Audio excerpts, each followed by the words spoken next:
అందరికీ నమస్కారం. ఈరోజు మనం చూసుకునేబోయే టాపిక్ ఏంటంటే ఇంప్లాంటేషన్. ఈ ఇంప్లాంటేషన్ బాగా జరగాలంటే మన బాడీలో ఉండే మంచి బ్యాక్టీరియా బాగుండాలి. ప్రెగ్నెన్సీ కంటిన్యూ అయ్యేదానికి యాంటీ ఇన్ఫ్లమేటరీ స్టేట్ బాగుండాలన్నమాట. సో ఈ మంచి బ్యాక్టీరియా ఆ ప్రాసెస్ ఒక ప్రాసెస్సే ఫర్మెంటేషన్ అనేది. ఫర్మెంటేషన్ అంటే మన భాషలో చెప్పాలి ఈ పులవడం, ఈ ఇడ్లీ పిండి దోశ పిండి అంతా పులిసినట్టు అంబలీలు అంతా చేసేది. దానివల్ల ఏమవుతుందంటే బ్యాక్టీరియా, ఈస్ట్ ఇదంతా కొన్ని ఎంజైమ్స్ పెట్టుకొని ఆ ఫుడ్ని మారుస్తుందన్నమాట. సో అప్పుడు మంచి బ్యాక్టీరియా వస్తుంటుంది. ఈ ఫెర్మెంటెడ్ ఫుడ్స్ అంటాం. ఈ ఫెర్మెంటెడ్ ఫుడ్స్లో రెండు రకాలు. ఒకటి ఏంటంటే ఆ ఫర్మెంటేషన్ పులవడం అయిన తర్వాత దాంట్లో ఆ బ్యాక్టీరియా అట్లనే సజీవంగా ఉంటుంది.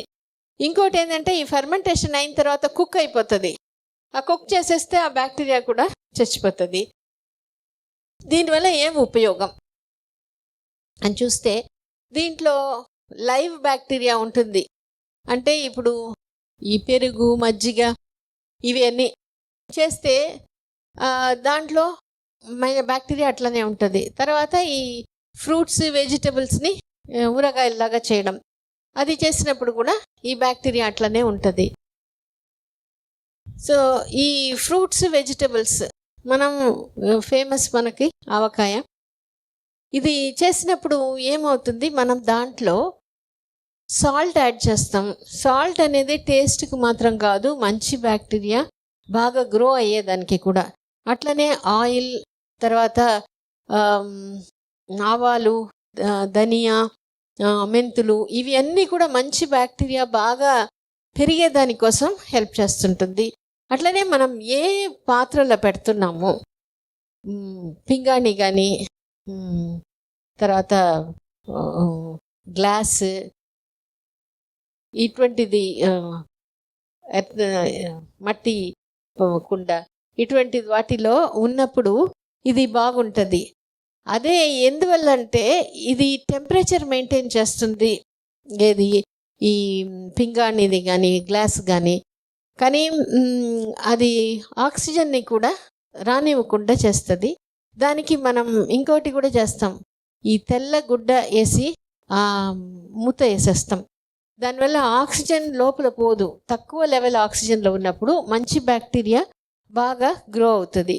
అదే మనం అంగట్లో కొంటాం, అక్కడ వాళ్ళు ఏం చేస్తారంటే పాస్చరైజేషన్ అనే ప్రాసెస్ చేస్తారు. అంటే నిలువుగా ఉండేదానికోసం. ఇప్పుడు ఇంట్లో చేసేటప్పుడు బాగా గమనిస్తే ఇంతకుముందు ఒక మూలలో పెట్టేస్తారు, ఒక రూమ్లో ఎక్కువ అక్కడ పోకూడదు. తర్వాత అది మార్చాలంటే కూడా స్నానం చేసేసి చేతిలో తడి అంతా లేకుండా ఉండి ఒక్కళ్ళే మారుస్తారు దాన్ని. అట్లా తీసినప్పుడు నిలువుగా చాలా కాలం మనకి ఇది ఉంటుంది అనమాట. ఇప్పుడు వీళ్ళు మనం కమర్షియల్గా తయారు చేసేది అంటే పాస్చరైజేషన్ అని చేస్తారు, వేడి చేస్తారు దాన్ని. అంటే ఒక హాట్ వాటర్లో పెట్టి అది చేసినప్పుడు ఏమవుతుంది, ఫుడ్ పాయిజనింగ్ అవ్వదు, చెడు బ్యాక్టీరియా రాదు, కానీ మంచి బ్యాక్టీరియా కూడా పోతుంది అనమాట. అది అక్కడ ఉండేది. తర్వాత ప్లాస్టిక్స్లో పెడతారు. ఈ ప్లాస్టిక్ ఏం చేస్తుంది, ఆక్సిజన్ని పర్మిట్ చేసేస్తుంది, పర్మియబిలిటీ ఉంటుంది. అందువల్ల ఇది మంచి బ్యాక్టీరియా గ్రోత్ సరిగ్గా ఉండదు. మనకు టేస్ట్ ఉంటుంది. తర్వాత ఏం చేస్తారు, ప్రిజర్వేటివ్ అదంతా వేసేస్తారు, వినిగర్ వేస్తారు, సిట్రిక్ యాసిడ్ ఇటువంటిదంతా వేస్తారు. కాబట్టి మన టేస్ట్ ఉంటుంది కానీ మనకు కావాల్సిన మంచి బ్యాక్టీరియా దాంట్లో ఉండదు. అందుకనే మనం ఇటువంటిది చూసుకునేటప్పుడు ఇంట్లో తయారైంది మీరు తయారు చేసుకోవచ్చు, లేదా ఇంట్లోనే తయారు చేసే వాళ్ళ దగ్గర అడిగి ఇట్లా ప్రిజర్వేటివ్ ఏం లేకుండా అట్లా తీసుకొని మనం జాగ్రత్తలు తీసుకునేటప్పుడు మనం షాప్లో కొనేదానికంటే కూడా మనం బెటర్గా మనం బెనిఫిట్ ఉంటుంది.